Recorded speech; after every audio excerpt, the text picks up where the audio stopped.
Hello everyone, welcome to my channel Prius art and craft. আমরা usually কি করি, যখন কোনো বটল শেষ হয়ে যায় তখন তা ফেলে দিই। কিন্তু যদি আমরা ফেলে না দিয়ে মনের মতো তাতে পেন্টিং করে ডেকোর করতে পারি, তাহলে সেটাও একটা ইউনিক হোম ডেকোর পিস হতে পারে। তো আজকের এই ভিডিওতে আমি তোমাদের সাথে শেয়ার করব আমরা কিভাবে একটা সিম্পল বটলকে নতুন লুক দিয়ে হোম ডেকোর পিস ক্রিয়েট করতে পারি। তো তোমরা এখানে দেখতে পাচ্ছ, সবার প্রথমে এর জন্য আমি একটা কাঁচের বোতল নিয়েছি। এরপর এটাতে আমি জেসো অ্যাপ্লাই করব। একটা স্পঞ্জের সাহায্যে ড্যাব ড্যাব করে আমি এটাকে অ্যাপ্লাই করব ইভেনলি।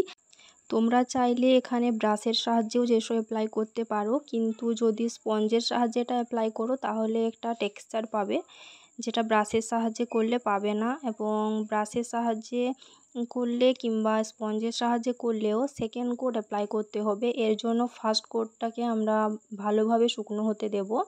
আমি প্রায় 5 ঘন্টা মতন ছেড়ে দিয়েছিলাম শুকনো হতে। তারপরে তোমরা এখানে দেখছো আমি আবার সেকেন্ড কোট অ্যাপ্লাই করছি। সেকেন্ড কোটটাও যখন আমাদের কমপ্লিটলি শুকনো হয়ে যাবে তারপরেই আমরা এতে কালার করা স্টার্ট করব। তো আমি প্রায় ওভারনাইট ছেড়ে দিয়েছিলাম এটাকে শুকনো হওয়ার জন্য।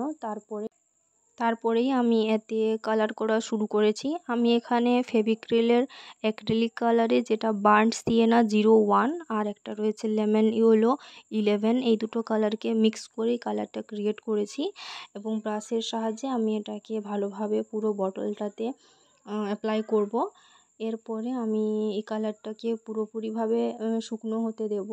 শুকনো হওয়ার পরে আমি এখানে একটা কাগজের উপরে তোমরা যে প্যাটার্নটা ড্র করতে চাও ওইটা প্রথমে পেন্সিলের সাহায্যে ড্র করে নেবে।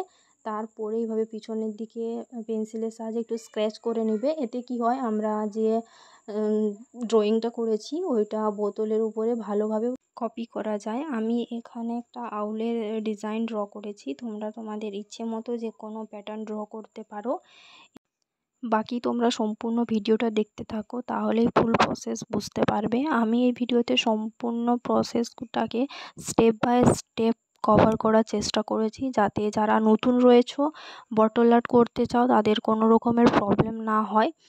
তো আরেকটা টিপ এখানে, যদি তোমরা এতে কালার করার পরে যদি তোমাদের মনে হয় কালারটাকে চেঞ্জ করতে চাও, তাহলে প্রথমে যে কালারটা অ্যাপ্লাই করবে ওটাকে সম্পূর্ণভাবে শুকনো হতে দেবে। তারপরেই তোমাদের পছন্দ মতো কালারটার উপরে অ্যাপ্লাই করবে। তা না হলে দুটো কালার মিক্স হয়ে অন্য একটা কালারে টার্ন আউট হবে। তো এই মিস্টেকগুলো তোমরা অ্যাভয়েড করবে।